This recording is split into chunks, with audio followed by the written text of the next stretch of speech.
Assalamualaikum warahmatullahi wabarakatuh. Bismillahirrahmanirrahim. Alhamdulillahilladzi ja'ala qalamil kitabah lil qiraah, qiraah lil ma'rifah, ma'rifah lil ibadah, ibadah lillahi ta'ala.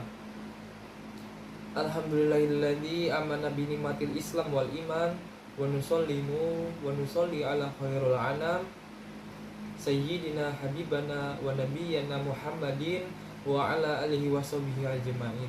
Amma ba'd. Yang saya hormati Ibu Yeni Susanti MA selaku dosen pengampu mata kuliah Sejarah Peradaban Islam. Izin memperkenalkan diri, nama saya Joko Nur Cahyono dengan NPM 2151040264 kelas MBSF.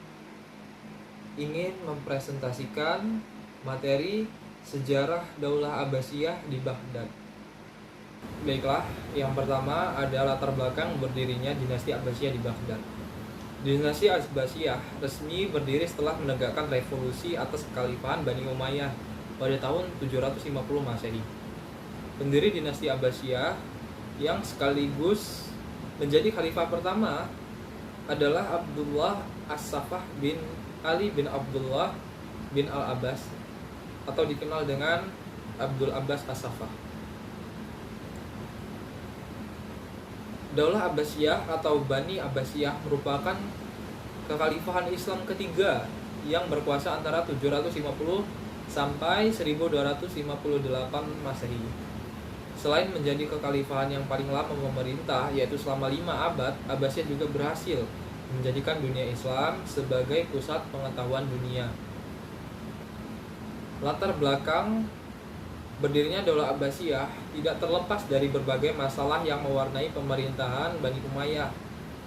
Sejak awal berdirinya dinasti Umayyah Sunni, kelompok Muslim Syiah yang telah memberontak karena merasa hak mereka terhadap kekuasaan dirampok oleh Muayyah, pendiri Bani Umayyah dan keturunannya. Begitu pula dengan kelompok Khawarij yang juga merasa hak politik tidak dimonopoli oleh keturunan tertentu, tetapi hak bagi setiap muslim. Masalah itu terus memburuk hingga pada pertengahan abad ke-8 banyak umat yang tidak lagi mendukung Bani Umayyah, yang dinilai korup, sekuler, dan memihak sebagian kelompok. Kelompok lain yang sangat membenci kekuasaan dinasti Umayyah adalah Mawali, yaitu orang muslim non-Arab. Mereka yang kebanyakan dari Persia ini merasa tidak diperlakukan setara dengan orang Arab karena diberi beban pajak yang lebih tinggi dan berbeda jauh dengan kelompok lainnya. Keadaan pun semakin diperburuk oleh perang saudara antara sesama Bani Umayyah yang oleh masyarakat telah dicap bermolar buruk. Revolusi Abbasiyah. Permasalahan yang menimpa pemerintahan Bani Umayyah memicu lahirnya gerakan Abbasiyah. Gerakan Abbasiyah sendiri diambil dari nama paman Nabi Muhammad SAW Al-Abbas. Gerakan ini berusaha menggulingkan kekhalifahan Umayyah karena mengklaim Daulah Abbasiyah sebagai penerus sejati Nabi Muhammad SAW berdasarkan garis keturunan mereka yang lebih dekat. Dalam revolusi, Daulah Abbasiyah berbekal janji akan mendirikan sistem yang lebih ideal bagi umat Islam daripada dinasti Umayyah yang dinilai sebagai penindas dan tidak memiliki legitimasi keagamaan. Gerakan yang dilakukan Bani Abbasiyah pun didukung oleh sebagian besar orang Arab yang dirugikan Umayyah dengan tambahan faksi Yaman, Mawali, Khawarij, dan Syiah.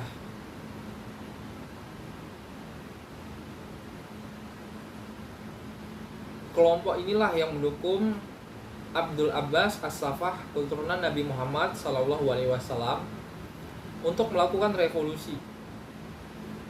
Revolusi guna menggulingkan kekuasaan Bani Umayyah. Selain Abdul Abbas As-Saffah, salah satu tokoh yang berperan dalam proses berdirinya Daulah Abbasiyah adalah Abu Muslim Al-Khurasani. Abdul Abbas As-Saffah merekrut Abu Muslim Al-Khurasani sebagai agen propaganda sekaligus panglima perang. Peran Abu Muslim Al-Khurasani begitu sentral ketika menjadi agen propaganda gerakan Abbasiyah pada 746 Masehi. Ia mampu menarik simpati rakyat Khurasan untuk menggalang kekuatan politik dan mendeklarasikan gerakan oposisi Abbasiyah.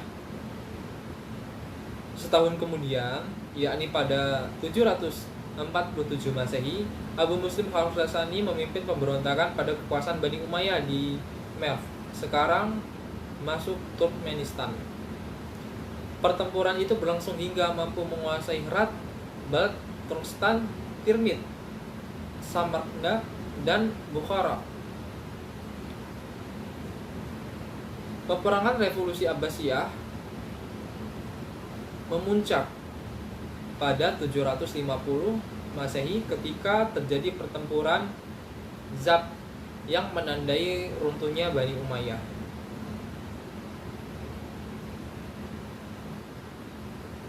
Khalifah Bani Umayyah terakhir, Marwan II, berhasil ditangkap dan dibunuh di Mesir. Sedangkan Abdul Abbas As-Saffah resmi memimpin Bani Abbasiyah sebagai khalifah pertamanya.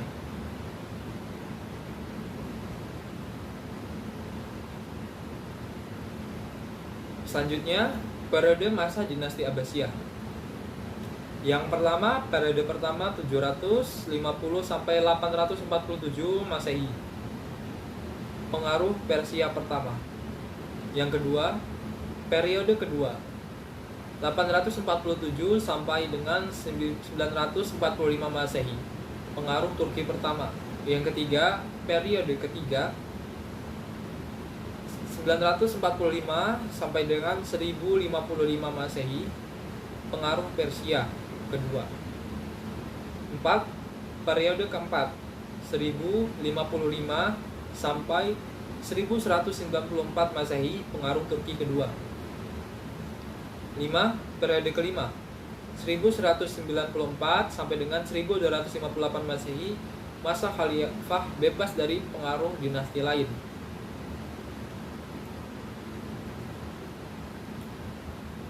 Baiklah, periode awal atau pengaruh Persia pertama 750 sampai 847 Masehi. Ada 10 khalifah yang memimpin pada masa ini. Telah dikatakan pada awal pembahasan bahwa salah satu ciri pemerintah Abbasiyah adalah adanya unsur non-Arab yang mempengaruhi pemerintahannya seperti Persia dan Turki. Pada awal pemerintahannya, Abbasiyah lebih cenderung seperti pemerintah Persia di mana raja mempunyai kekuasaan absolut atau mutlak yang mendapat mandat dari Tuhan. Masa inilah yang mengantarkan Abbasiyah pada puncak kejayaannya. Wilayah kekuasaannya membentang dari Laut Atlantik hingga Sungai Indus dan dari Laut Kaspia ke Sungai Nil. Periode lanjutan atau Turki pertama 847 sampai 945 Masehi. Ada 13 khalifah yang memerintah pada masa ini. Masa ini ditandai dengan kebangkitan orang Turki. Salah satu cirinya adalah orang Turki memegang jabatan penting dalam pemerintahan. Terbukti dengan dibangunnya kota Samara oleh Al-Mutasim sepeninggal Al-Mutawakkil. Para jenderal Turki berhasil mengontrol pemerintahan, sehingga khalifah hanya dijadikan sebagai boneka atau simbol seperti khalifah Al-Muntasir, Al-Mustain, Al-Mu'tas, Al-Muhtadi. Pada masa ini pula dinamakan pada masa disintegrasi. Disintegrasi yang pada akhirnya menjalan ke negara yang lebih luas, sehingga banyak negara yang memisahkan diri dari dinasti Abbasiyah dan menjadi wilayah yang merdeka. Misalnya Afrika Utara, adapun Spanyol dan Persia.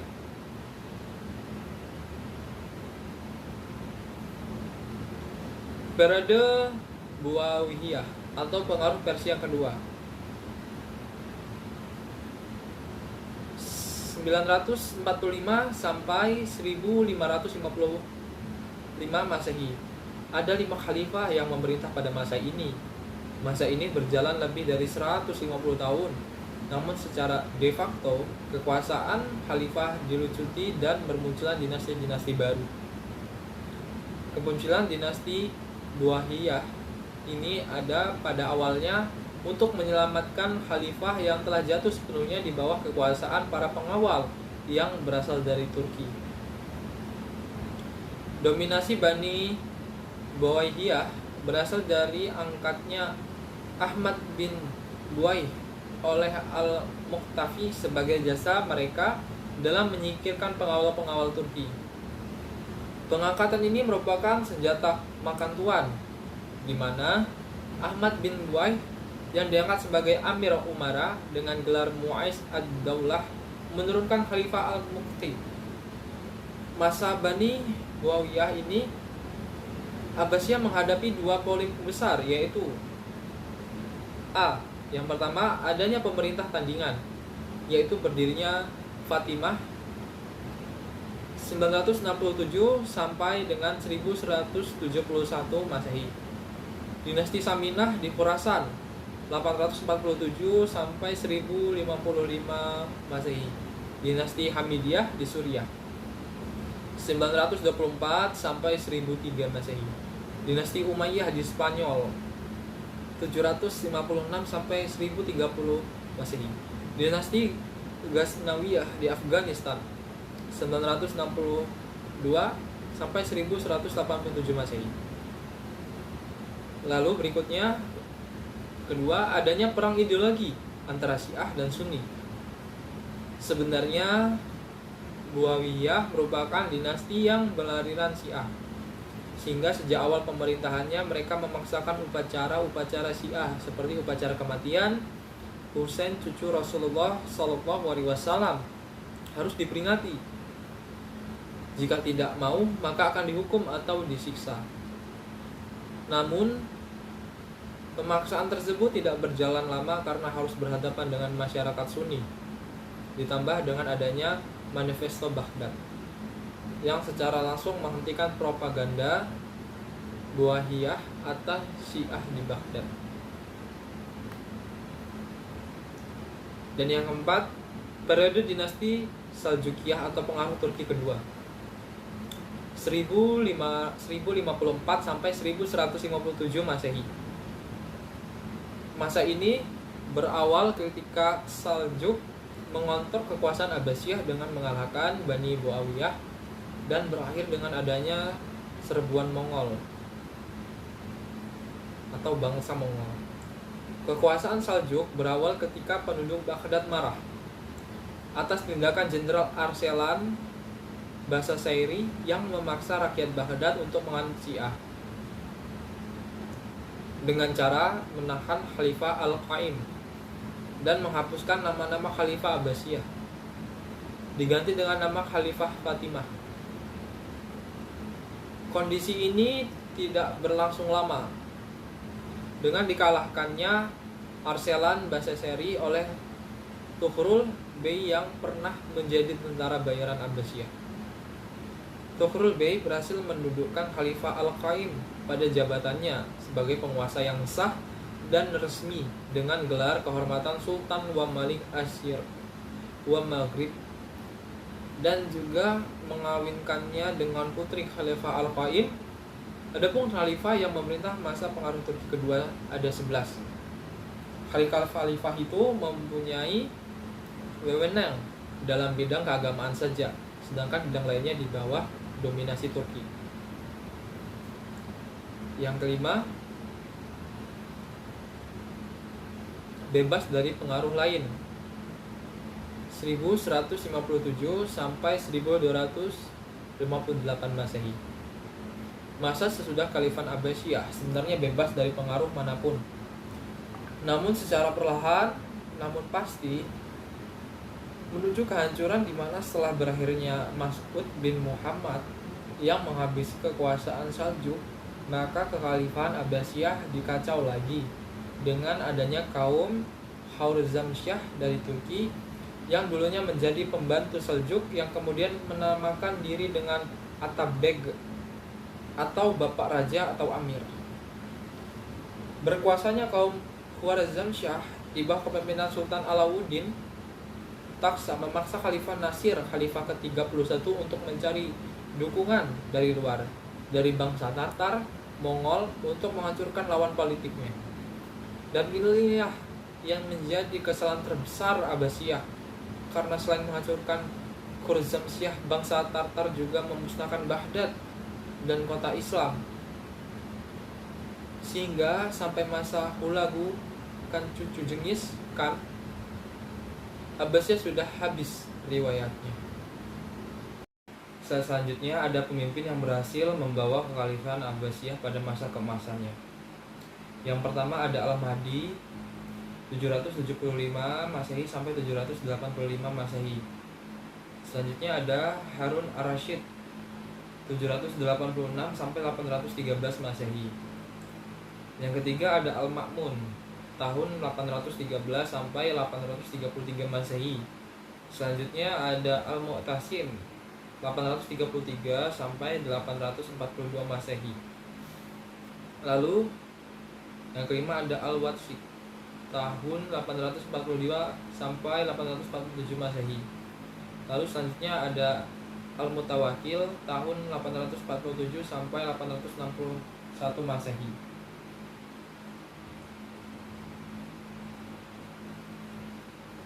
Muhammad Al-Mahdi, Raja Khalifah membawa keemasan yang pertama tadi.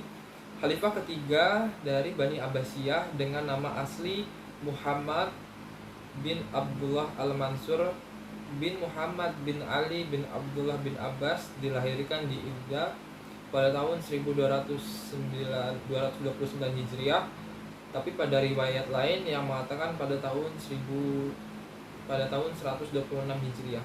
Sedangkan ibunya bernama Ummu Musa Arwa binti Al-Mansur Al-Himyariyah yang berasal dari Yaman.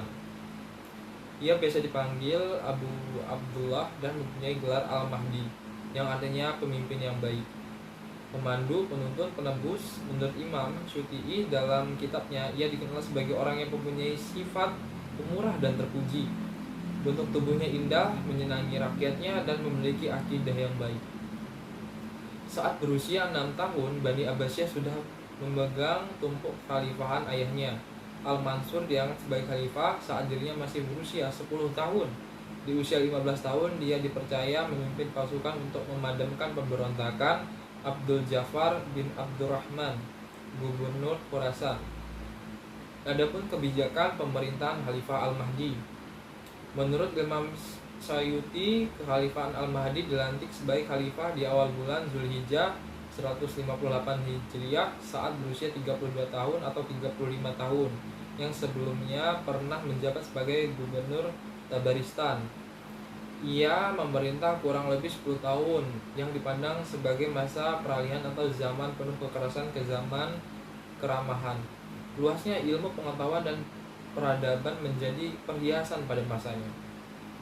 Dan para khalifah sesudahnya, ia juga khalifah pertama kali yang pindah dan bertempat tinggal di istana barunya, Istana Isabad, pada tahun 166 Hijriah. Pembangunan yang dilakukan oleh Al-Mahdi. Khalifah Al-Mahdi memulai masa pemerintahannya dengan melakukan berbagai macam perbaikan dan pembangunan berkat harta peninggalan kas negara yang amat banyak sejak zaman Abu Ja'far Al-Mansur. Di antara usaha antara lain ialah: 1. Mendirikan jalan dan fasilitas sepanjang jalan ke Mekah. Pada tahun 160 Hijriah, sepulangnya dari Tanah Suci, Khalifah Al-Mahdi mulai membangun infrastruktur sepanjang jalan menuju Mekah berupa pos pemberhentian, semacam rest area di titik beberapa titik. Di dalamnya terdapat kastil, tangki air, sumur, kolam atau waduk, dan menara api semacam mercusuar di malam hari. Ia juga mengangkat wali yang bertugas untuk menjaga, memperbaiki, dan mengembangkan fasilitas ini. Proyek pembangunan ini memakan waktu hampir selama 11 tahun dan rampung pada tahun 177 71 Hijriah, lalu disempurnakan lagi oleh istri Khalifah Harun ar-Rasyid, Siti Zubaidah. Oleh sebab itu, jalur haji yang membentang dari Kufah menuju Tanah Suci Mekah dinamai dengan Drab Zubaidah atau jalur Zubaidah hingga sekarang. 2. Memperluas Masjidil Haram. Di tahun yang sama pula 160 Hijriah, Khalifah Al-Mahdi tengah melaksanakan ibadah haji. Tiba-tiba ia mendapat keluhan dari para penjaga Ka'bah. Mereka mengaku sangat khawatir saking banyaknya kiswah, kain penutup Ka'bah, yang menempel pada bagian dinding atau atap Ka'bah yang membuat pemandangan terkesan tidak elok. Apalagi lama-kelamaan dapat merusak bangunan itu sendiri. Menyaksikan keadaan itu, Khalifah Al-Mahdi langsung memerintahkan untuk membersihkan Ka'bah dari kain-kain kiswah yang mengganggu itu. Kemudian mereka memasangi sehelai kain kiswah yang menutupi seluruh bagian Ka'bah. Demi kenyamanan para jamaah haji, dia juga memerintahkan mereka untuk menaburi minyak wangi di seluruh kawasan Masjidil Haram. Setahun kemudian, 161 Hijriah, Khalifah Al-Mahdi langsung gencar merenovasi Masjidil Haram secara besar-besaran dan menambah beberapa bangunan infrastruktur di kota Mekah pada tahun 167 Hijriah. Dia memerintah untuk melakukan perluasan di Masjidil Haram demi memperlebar ruang seiring bertambahnya jamaah haji. Selain itu, dia juga mengeluarkan titah yang sama untuk merenovasi beberapa masjid lainnya, seperti di Basrah dan Baghdad. Dalam kitab Tarikh Khulafa menyebutkan, dialah orang pertama yang memerintahkan para gubernur di berbagai wilayah untuk menegakkan semua mimbar masjid seukuran dengan mimbar Rasulullah SAW. Yang ketiga, membangun jawatan pos berunta dan berkuda dari Irak menuju Mekah, Madinah, dan Yaman. Al-Mahdi, khalifah pertama yang pertama kali membangun jaringan pos dari Irak menuju Hijaz. Di antara kota meliputi seperti Mekah, Madinah, Hadramaut sampai Yaman, baik menggunakan kendaraan unta, keledai, dan kuda. Dengan adanya jalur ini, sirkulasi komunikasi antar jasa dan barang setiap wilayah Abbasiyah semakin cepat. 4. Membersihkan santunan sosial orang-orang yang tidak mampu bekerja lagi. Saat kas negara jatuh di tangan Al-Mahdi, dia mengembalikan hak-hak orang lain yang telah dirampas, mengeluarkan sebagian besar tabungannya kepada orang-orang yang berhak, dan berlaku baik kepada sanak famili dan mantan budaknya. Dia juga kerap memberikan santunan sosial kepada orang yang tidak mampu lagi bekerja. Yang kelima, penemuan kertas dan produksi secara besar-besaran. Khalifah Al-Mahdi sangat menaruh perhatiannya terhadap perkembangan ilmu pengetahuan. Menurut beberapa ahli sejarah, kemajuan ilmu pengetahuan sangatlah pesat semenjak adanya penemuan kertas. Yang sebelumnya mereka hanya mengandalkan papirus, kertas kuno asal Mesir. Eamon Geren, seorang peneliti berasal dari kultur Arab, mengatakan teknologi pembuatan kertas pertama kali ditemukan dalam dunia Islam pada tahun 133 Hijriah atau 751 Masehi di masa pemerintahan Abul Abbas As-Saffah. Setelah pertempuran 5 hari di Talas, daerah perbatasan Kaisar Cina dan Abbasiyah kini menjadi wilayah Kyrgyzstan.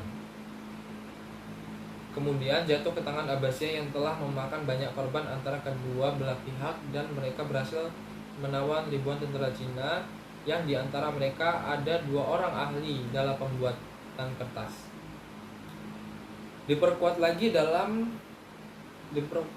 pertama kali berdirinya pabrik pembuatan kertas di dunia Islam berada di Samarkand, Uzbekistan, yang berjarak sejauh 300 mil dari kota Talas, ke bekas pertempuran antara Abbasiyah dan Cina. Kertas mulai diproduksi besar-besaran di Baghdad dimulai pada tahun 793 Masehi, di Kairo pada tahun 900 Masehi, sedangkan di Maroko pada tahun 1100 Masehi. Di masa Al-Mahdi, teknologi pembuatan kertas sudah mencapai tahap inovasi yang lebih baik daripada sebelumnya. Sebelumnya, bahan kertas biasanya mengandalkan kulit pohon murbei. Namun, karena keterbatasan tidak ditemukan pohon murbei di Arab, maka para ilmuwan Islam memutar otak dengan mengganti bahannya pakai serat pohon linen dan kapas. Semenjak inilah komoditas kertas merupakan penunjang infrastruktur utama yang mewujudkan zaman keemasan Islam. Dengan adanya ini, kebijakan Al-Mahdi bisa digalakkan lebih banyak lagi untuk menulis, menerjemahkan, dan menyebarkan ilmu pengetahuan ke segala penjuru wilayah Islam. Keenam, membebaskan tahanan dan narapidana politik. Al-Mansur terkesan berdarah dingin dan gampang sekali menumpa sebelum jadi khalifah. Masa mudanya banyak dihabiskan dalam perperangan di negeri Masyrik daerah timur. Tidak heran banyak pengalaman yang didapat dari sana, sehingga mempengaruhi besar dan sikap, pandangan, akhlak, dan budi pekertinya. Musa al-Mahdi dinobatkan sebagai khalifah pada tanggal 30 Muharram 169 Hijriah. Setelah dilantiknya khalifah, sebagian besar yang meneruskan kebijakan ayahnya. Selanjutnya ada Khalifah Harun ar-Rasyid 786 sampai 809 Masehi. Adalah khalifah kelima Daulah Abbasiyah. Ia dilahirkan pada Februari 763 Masehi. Ayahnya bernama Al-Mahdi, khalifah ketiga Bani Abbasiyah, dan ibunya bernama Khaizuran. Masa kanak-kanaknya dilewati dengan mempelajari ilmu agama dan pemerintahan. Guru agamanya yang terkenal pada masa itu adalah Yahya bin Khalid al-Damarki. Harun ar-Rasyid diangkat menjadi khalifah pada September 786 Masehi. Pada usianya yang sangat muda, yaitu 23 tahun, jabatan khalifah itu dipegangnya setelah saudaranya yang menjabat khalifah Musa al-Hadi wafat. Dalam menjalankan roda pemerintahan, Harun ar-Rasyid didampingi Yahya bin Khalid dan 4 putranya. Daulah Abbasiyah mencapai puncak kejayaannya pada masa pemerintahan Harun ar-Rasyid, seorang khalifah yang taat agama, salih, dermawan, hampir bisa disamakan dengan khalifah Umar bin Abdul Aziz dari Bani Umayyah. Jabatan khalifah tidak membuatnya terhalang untuk turun ke jalan-jalan pada malam hari. Tujuannya untuk melihat keadaan rakyat yang sebenarnya. Ia ingin melihat apa yang terjadi dan menimpa kaum lemah dengan mata kepalanya sendiri untuk kemudian memberi bantuan. Kemudian khalifah selanjutnya Abdul al-Ma'mun. Abdullah al-Ma'mun dengan nama asli Abdullah al-Ma'mun bin Harun ar-Rasyid bin Muhammad al-Mahdi bin Abdullah al-Mansur bin Muhammad bin Ali bin Abdullah bin Abbas. Dilahirkan pada malam Jumat di pertengahan bulan Rabiul Awal tahun 170 Hijriah atau bertepatan pada tanggal 14 September tahun 786 Masehi di Baghdad, Irak. Di malam itu bersamaan dengan malam kematian pamannya Musa al-Hadi dan pelantikan ayahnya Harun ar-Rasyid sebagai khalifah, diriwayatkan Asy-Syuhli dalam kitab Tarikh Khulafa pernah mengatakan, tidak ada satu malam pun dalam sejarah umat manusia ketika seorang khilafah baru dinobatkan dan seorang calon khilafah dilahirkan kecuali malam itu. Ibunya bernama Murajil, bekas budak yang dikawini Harun ar-Rasyid. Namun dia meninggal dunia dalam keadaan nifas beberapa hari kemudian setelah melahirkan Abdullah al-Ma'mun. Jasa dan kebijakan pemerintah Khalifah al-Ma'mun. Lebih 20 tahun masa pemerintahannya, Khalifah al-Ma'mun berhasil mengantarkan peradaban Islam mencapai puncak zaman keemasannya.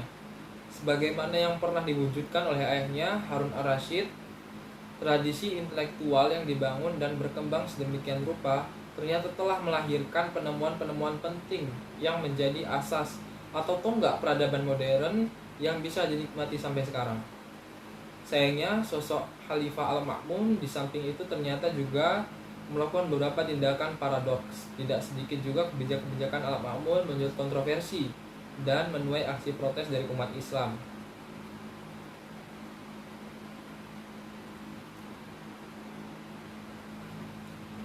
Melakukan rekonsiliasi politik dan stabilitas negara jilid 1. Tugas pertama dilakukan oleh Khalifah Al-Ma'mun adalah melakukan rekonsiliasi politik dan menstabilkan situasi negara akibat perang saudara selama hampir lebih 2 tahun. Khalifah segera mengangkat Fadi bin Sahal sebagai wazirnya, kemudian ia mengangkat beberapa gubernur ke provinsi-provinsi besar Abbasiyah, di antara lain ialah seluruh wilayah Irak dan Jazirah Arab dipimpin oleh Hasan bin Sal. Khurasan dipimpin Harsamah bin Ayyun.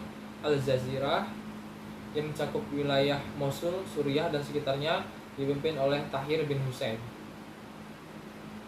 Selanjutnya, Khilafah Abu Ishaq Al-Mu'tasim Billah. Al-Mu'tasim Billah dengan nama lengkap Abu Ishaq Muhammad bin Harun Ar-Rasyid bin Muhammad Al-Mahdi bin Abdullah Al-Mansur bin Muhammad bin Ali bin Abdullah bin Abbas. Dilahirkan di Zibatrah, sebuah daerah di Suriah. Ada yang mengatakan dia lahir di Istana Khuldi Baghdad pada tahun 180 Hijriah.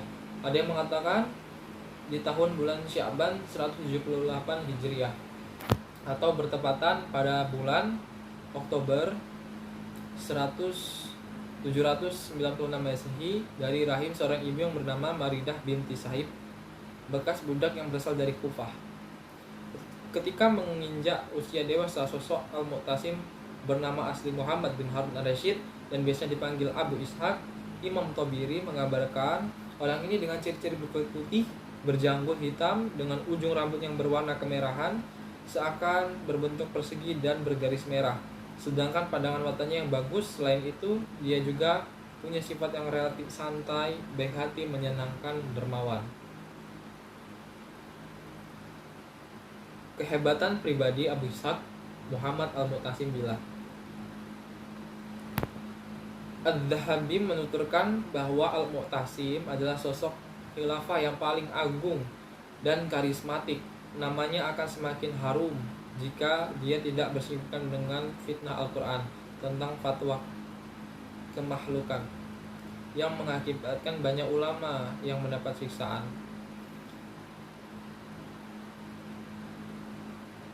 Berikutnya, Khilafah Al-Watsiq Billah pada tahun 842 Hijriah sampai 847 Hijriah.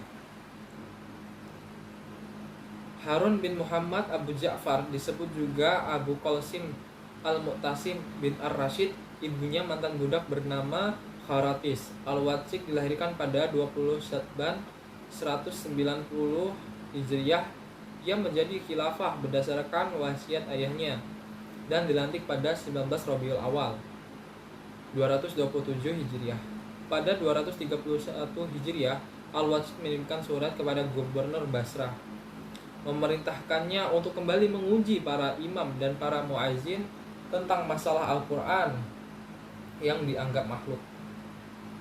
Dalam hal ini, dia melanjutkan pendapat pendahulunya yang menganggap Al-Quran itu makhluk, namun dia bertobat di akhir masa jabatannya. Al-Watsiq memiliki wawasan yang luas dan memiliki syair-syair yang indah. Ia juga banyak mengetahui tentang berbagai persoalan. Dia memiliki suara yang bisa diubah menjadi 100 macam, ahli memainkan musik, serta ahli meriwayatkan syair dan kisah-kisah. Al-Watsiq meninggal dunia pada Rabu 24 Zulhijjah 232 Hijriah di Samara. Khilafah selanjutnya Al-Mutawakkil pada tahun 847 sampai 861 Masehi adalah mutawakkil Allah Ja'far Abu Al-Fadl bin Mu'tasim bin Ar-Rasyid. Ibunya seorang mantan budak bernama Syuja. Al-Mutawakkil lahir pada 205 Hijriah. Riwayat lain menyatakan pada 207 Hijriah. Ia dilantik sebagai khilafah pada 24 Zulhijjah 232 Hijriah setelah wafatnya Al-Watsiq. Berbeda dengan para pendahulunya yang cenderung kepada paham Mu'tazilah, Khalifah Al-Mutawakkil lebih cenderung kepada Ahlus Sunnah. Hal ini dilakukannya dengan cara banyak membantu mereka yang memiliki akidah dan pandangan ahli sunnah, mencabut aturan yang mengharuskan setiap orang mengatakan bahwa Al-Quran itu makhluk. Perintah ini disebarkan ke seluruh wilayah kekuasaannya pada tahun 234 Hijriah. Khilafah Al-Mutawakkil hidup sezaman dengan Abu Thawr, Imam Ahmad bin Hambal, Ibrahim bin Al-Muzari Al-Hizami, Ishaq Al-Muhsil An-Nadim, Abdul Malik bin Habib, salah seorang imam dari kalangan mazhab Maliki, Abdul Aziz bin Yahya Al-Ghul, salah seorang murid terbesar Imam Syafi'i, Abu Usman bin Mizani, Parkal Ihmunahu, dan Ibnu Kullab, seorang tokoh ilmu kalam. Khalifah Al-Mutawakkil sangat menghormati para ulama ahlu sunnah. Ia pernah mengundang mereka menghadiri pengajian yang dihadiri sekitar 30.000 orang. Dalam acara tersebut ada yang memberi pujian kepada Khilafah Al-Mutawakkil sampai melewati batas dengan berujar, khalifah yang benar-benar khalifah itu ada 3. Abu Bakar pada saat memerangi orang-orang murtad dari ajaran Islam, Umar bin Abdul Aziz saat membebaskan manusia dari kezaliman, Umar bin Abdul Aziz, dan Al-Mutawakkil yang kembali menghidupkan sunnah Rasulullah serta mengubur orang-orang Jahmiyah. Pada tahun 235 Hijriah, Al-Mutawakkil mewajibkan kepada setiap orang Kristen untuk memakai gelang sebagai pengenal bahwa mereka orang Kristen. Pada tahun 237 Hijriah, dia memerintahkan bawahannya di Mesir untuk mengganti Abu Bakar bin Laid, seorang hakim agung Mesir, karena keaktifannya sebagai seorang pemimpin gerakan Jahmiyah yang sesat. Kemudian diganti dengan Al-Harith bin Miskin, salah seorang murid kenamaan Imam Malik. Baiklah, slide selanjutnya, masa kejayaan pemerintahan dan kemajuan ilmu pengetahuan. Pada masa itu ada Khilafah Harun Ar-Rasyid tahun 786 sampai 809 Hijriah. Dengan naiknya Harun menduduki jabatan khilafah, maka Daulah Abbasiyah memasuki era yang sangat gemilang.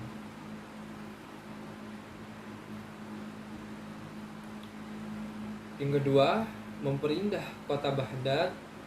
Yang ketiga, kota Baghdad sebagai pusat perkembangan ilmu pengetahuan. Dan adapun pada Khilafah Ma'mun 813 sampai 833 Masehi atau 198 sampai 218 Hijriah dengan perkembangan ilmu pengetahuannya. Baiklah, yang pertama, pada masa kejayaan Harun Ar-Rasyid. Pada Harun Ar-Rasyid, Daulah Abbasiyah memasuki era yang sangat gemilang, yang sangat menempuh kejayaannya. Dia adalah seorang penguasa yang paling cakap dan paling mulia di antara Daulah Abbasiyah. Dia memerintah selama 23 tahun. Dalam sejarah, pada abad ke-9 ada 2 nama raja besar yang gemilang dalam urusan-urusan dunia. Charlie Magne di barat dan Harun Ar-Rasyid di timur. Di antara kedua raja itu, Harun merupakan raja yang paling gemilang dan berkuasa, yang dapat mengembangkan kebudayaan yang lebih tinggi. Kedua raja tersebut juga mengadakan hubungan persahabatan yang didorong oleh kepentingan masing-masing. Charles mengharapkan Harun menjadi sekutunya menghadapi Bizantium, yang juga merupakan musuh Harun. Juga Harun mengharapkan Charles menjadi sekutunya menghadapi penguasa Bani Umayyah di Spanyol, juga musuh Charles.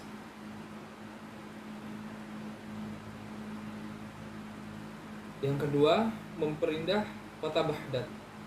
Harun Ar-Rasyid memperindah dan mempercantik kota Baghdad yang dibangun oleh kakeknya Al-Mansur. Di tangan penyair-penyair yang sangat masyhur dalam kesastraan Islam, Istana Harun Ar-Rasyid yang megah dijadikan sebagai pusat perkembangan ilmu pengetahuan dalam berbagai cabang ilmu. Di situ berkumpul para ilmuwan dan orang-orang terpelajar dari berbagai penjuru dunia. Dana besar disumbangkan Harun untuk melayani mereka sekaligus disumbangkan kepada pengembangan mereka ke cabang ilmu pengetahuan, pendidikan, agama, dan kesenian. Dari uraian di atas dapat diketahui bahwa bukan saja kemegahan Baghdad yang menjadi perangsang bagi pengembangan ilmu intelektual dan seni, tetapi juga tur di dalam istana khilafah yang dijadikan pusat perkumpulan para cendekiawan dari berbagai penjuru dunia yang ditunjang oleh dana besar. Keluarga bangsawan Persia yaitu Barmaki menjadi penyokong utama bagi Harun, baik dalam mengolah urusan pemerintahan maupun pengembangan ilmu pengetahuan dalam mengolah urusan pemerintahan. Yahya bin Khalid dari keluarga Barmaki diangkat Harun menjadi wazir dan penasehatnya. 4 orang anaknya yaitu Fazal, Ja'far, Musa, dan Muhammad diangkat Harun menjadi pejabat negara. Dalam memajukan ilmu pengetahuan, mereka ini berlomba-lomba memberikan hadiah yang mahal kepada penyair dan pencipta karya. Cabangnya bertengger, berbagai burung yang dibuat dari bahan emas juga dapat bernyanyi secara otomatis. Daulah Abbasiyah berkembang pesat bahkan mencapai puncak pada masa pemerintahan Harun ar-Rasyid karena dia menjadikan kota Baghdad sebagai kota perdagangan dan juga sebagai kota terindah dan termegah. Hal itu dapat dilihat dari pembangunan sarana prasarana yang serba luks dan ukurannya saat itu. Yang ketiga, kota Baghdad sebagai pusat perkembangan ilmu pengetahuan.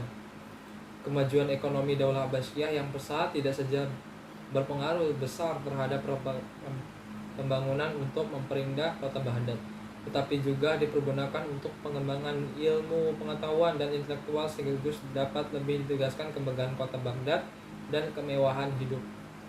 Di istana merupakan sumber inspirasi tersendiri yang merangsang berkembangnya ilmu pengetahuan dan intelektual.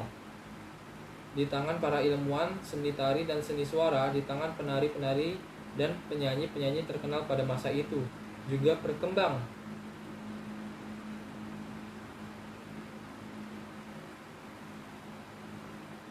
Fasilitas hidup, mereka tinggal di istana khilafah. Di masa Al-Ma'mun mereka digaji mahal. Kedua, ilmu pengetahuan dihargai pada masa khilafah Harun. Ia dan keluarga Persia berlomba-lomba memberi hadiah kepada para penerjemah dalam bentuk emas seberat buku yang diterjemahkan. Ketiga, penguasa negara adalah orang yang bermental ilmiah dan mereka diharapkan sokongan dan dukungan menyedia sebagian fasilitas negara untuk perkembangan ilmu dan intelektual seperti khilafah Al-Mansur, Harun ar-Rasyid, dan Al-Ma'mun. Mereka menjadi mesin penggerak berkembangnya ilmu pengetahuan. Selanjutnya, perkembangan ilmu pengetahuan. Ilmu pengetahuan mengalami perkembangan yang sangat pesat pada masa Daulah Abbasiyah melalui 3 pengembangnya ilmu, yaitu disebutkan di atas, yaitu diskusi ilmiah, penerjemah buku-buku, dan perpustakaan. Di antaranya, yang pertama, ilmu kedokteran. Ilmu kedokteran Islam telah ada semenjak masa Rasulullah SAW. Di kala itu dokter yang terkenal adalah Al-Harits bin Al-Qana'ah. Kedokteran Islam baru berkembang pada masa dinasti Abbasiyah setelah mendapatkan pengaruh dari Judispur dan Iskandariyah. Judispur adalah sebuah perguruan kedokteran di Persia dan terdapat dokter berkumpul dari Yunani, Persia, dan India. Sedangkan Iskandariyah pada waktu itu merupakan pusat kedokteran Yunani di timur.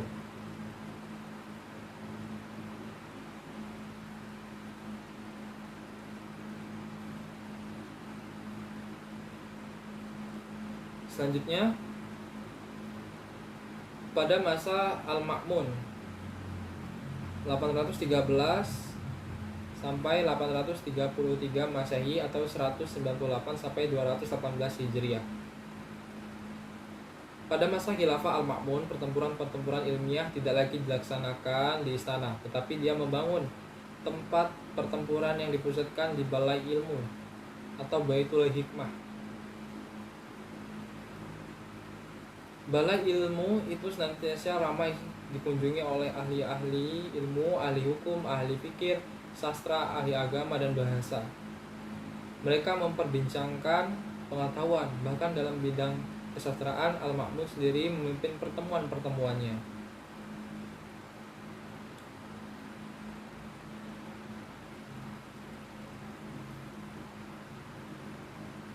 Pada saat itu banyak perkembangan ilmu-ilmu juga.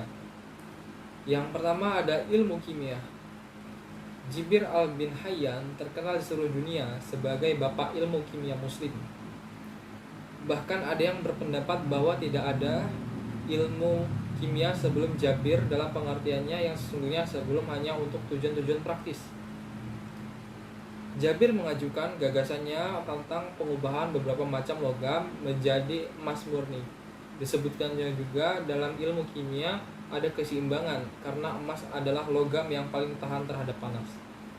Maka jika ada keadaan sumbang dalam 4 properti logam, maka adalah mungkin untuk mengubahnya menjadi emas murni.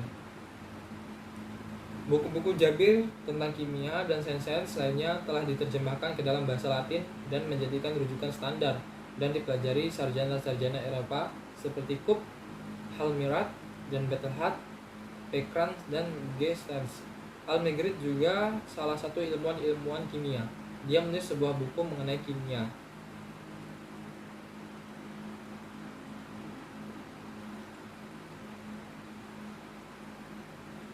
Lalu ada ilmu matematika. Perkembangan ilmu matematika dalam Islam terjadi pada masa Al-Mansur karena perencanaan pembangunan kota Al-Baghdad didasarkan pada perhitungan matematis. Sebab banyak berkumpul matematikawan untuk meneliti rencana tersebut. Salah satunya sumbangan terbesar matematikawan muslim adalah pertemuan dan penggunaan angka 0 dalam bahasa yang disebut sifir. Tanpa angka ini akan menyulitkan.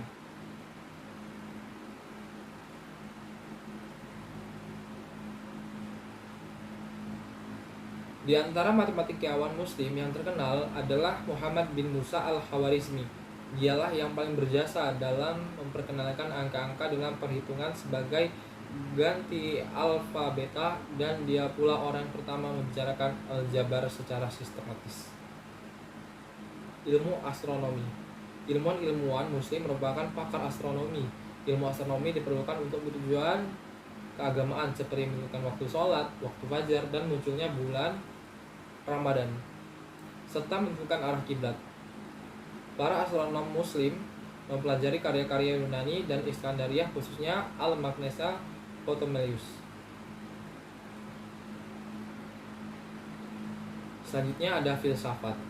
Kaum muslimin baru mengenal filsafat setelah mereka bergaul dengan bangsa-bangsa lain seperti Yunani, Persia, dan India. Dan buku-buku filsafat mereka diterjemahkan ke dalam bahasa Arab pada masa dinasti Abbasiyah. Ilmu farmasi. Ilmu farmasi adalah perlengkapan bagi ilmu kedokteran, sehingga dokter-dokter muslim menulis tentang farmasi dan botani sebagai dua ilmu yang sangat berguna dalam pengobatan. Sehingga Ibnu Sina dalam karya monumentalnya Al-Qanun fi al-Tibbim menyediakan satu jilid khususnya membahas materi-materi kedokteran. Lalu ilmu geografi. Dalam Islam muncul sebagai ilmu akibat perkembangan kota Baghdad sebagai pusat perdagangan. Hal itu mendorong umat Islam untuk mewujudkan keamanan dan perjalanan, sehingga muncul ilmu geografi. Baiklah, selanjutnya pengaruh Baitul Hikmah dalam perkembangan keilmuan. Baitul Hikmah adalah perpustakaan dan pusat penerjemah. Tujuan didirikannya untuk mengumpulkan dan menyalin ilmu-ilmu pengetahuan asing dalam bahasa Arab. Inilah yang menjadi awal kemajuan yang dicapai Islam. Perkembangan Islam di masa-masa awal, yaitu pada masa Bani Abbasiyah, ditandai dengan pesatnya perkembangan ilmu pengetahuan yang ditandai dengan dibangunnya perpustakaan terbesar yang bernama Baitul Hikmah. Pembangunan Baitul Hikmah merupakan misi panjang dinasti Umayyah di bidang ilmu pengetahuan yang diteruskan oleh dinasti Abbasiyah. Sejak era pemerintahan Muawiyah I 661 sampai 680, dinasti Umayyah telah melakukan pengumpulan teks-teks kuno untuk diterjemahkan. Muawiyah I kemudian mendirikan perpustakaan di Damaskus, Suriah, yang menjadi pusat ilmu pengetahuan dan pusat penerjemah era dinasti Umayyah.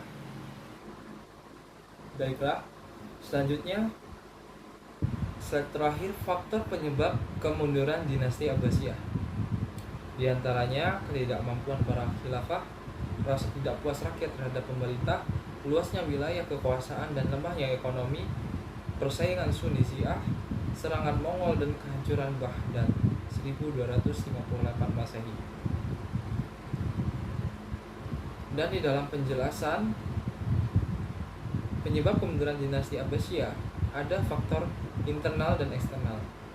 Dalam faktor internal, kemewahan hidup di kalangan penguasa, perkembangan peradaban dan kebudayaan, serta kemajuan yang diraih dinasti Abbasiyah pada periode pertama telah mendorong para penguasa untuk hidup serba mewah, bahkan cenderung mencolok. Setiap khilafah cenderung ingin lebih mewah daripada pendahulunya. Kondisi ini berpeluang pada tentara profesional asal Turki untuk mengambil alih kendali pemerintahan. Yang kedua, perebutan kekuasaan antara keluarga Bani Abbasiyah. Perebutan kekuasaan keluarga Bani Abbasiyah dimulai sejak masa Al-Ma'mun dengan Al-Amin ditambah dengan masuknya unsur Turki dan Persia. Setelah Al-Mutawakil wafat, pergantian khilafah terjadi secara tidak wajar. Dan yang ketiga, konflik keagamaan. Sejak terjadinya konflik antara Muawiyah dan Khilafah Ali yang berakhir dengan lahirnya 3 kelompok umat, yaitu pengikut Muawiyah, Syiah, dan Khawarij, ketiga kelompok tersebut senantiasa berebut pengaruh. Dan yang paling berpengaruh pada masa Khalifah Muawiyah maupun Abbasiyah adalah kelompok Sunni dan kelompok Syiah.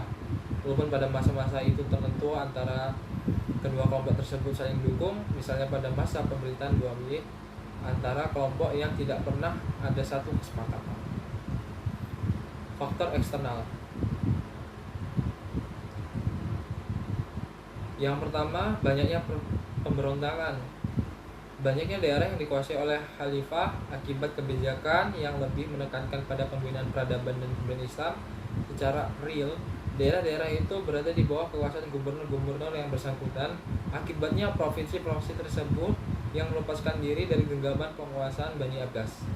Adapun cara mereka melepaskan diri kekuasaan Baghdad dengan 2 cara, yaitu pertama, seorang pemimpin lokal memimpin satu pemberontakan dan berhasil memperoleh kemerdekaan penuh, seperti Daulah Umayyah di Spanyol dan Idrisiyah di Maroko. Kedua, seorang yang ditunjuk menjadi gubernur oleh khilafah, kedudukannya semakin bertambah kuat, kemudian melepaskan diri, seperti Daulat Al-Ghibayah di Tunisia dan Tahriyah di Khurasan. Yang kedua, dominasi oleh bangsa Turki. Sejak abad ke-9, kekuatan militer Abbasiyah mengalami pemunduran. Sebagai gantinya, para penguasa Abbasiyah memperkerjakan orang profesional di bidang kemiliteran, khususnya tentara Turki, kemudian mengangkatnya menjadi panglima-panglima. Pengangkatan anggota militer inilah dalam perkembangan selanjutnya merebut kekuasaan tersebut, walaupun khilafah dipegang oleh Bani Abbas. Di tengah mereka, khalifah bagaikan boneka yang tidak bisa berbuat apa-apa. Bahkan mereka yang memilih dan menjatuhkan khilafah yang sesuai dengan politik mereka. 3. Dominasi bangsa Persia. Masa kekuasaan bangsa Persia, Banu Buyah, berjalan lebih dari 150 tahun. Pada masa ini kekuasaan pusat di Baghdad dilucuti, dan di berbagai daerah muncul negara-negara baru yang berkuasa dan membuat kemajuan dan perkembangan baru. Pada awal pemerintahan Bani Abbasiyah, keturunan Persia bekerja sama dalam mengelola pemerintahan di dinasti Abbasiyah, mengalami kemajuan yang cukup besar dalam berbagai bidang.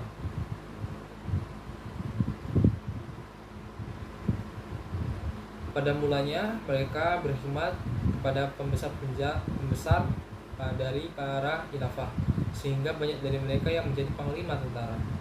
Di antaranya menjadi panglima besar. Namun setelah mereka memiliki kedudukan yang kuat, para khilafah Abbasiyah yang berada di bawah petunjuk mereka dan seluruh pemerintah berada di tangan mereka. Khilafah Abbasiyah hanya tinggal namanya saja, hanya disebut dalam doa-doa di atas mimbar, bertanda tangan di dalam peraturan dan pengumuman resmi, dan nama mereka tulis atas mata uang dinar dan dirham. Baik, Itu saja yang saya bisa sampaikan mengenai materi sejarah Daulah Abbasiyah di Baghdad. Dan dapat ditarik kesimpulan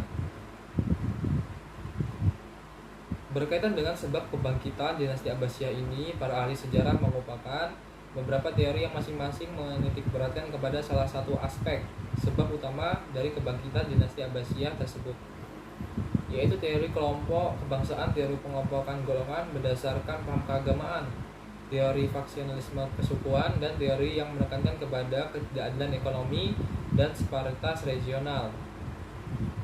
Kondisi dinasti Umayyah ketika itu dalam keadaan kacau, dan dalam tubuh Bani Umayyah yang telah terjadi banyak celah. Aksi-aksi makar musuh dari Bani Umayyah semakin berambisi untuk merubah sistem pemerintahan dinasti Umayyah pada sistem yang baru.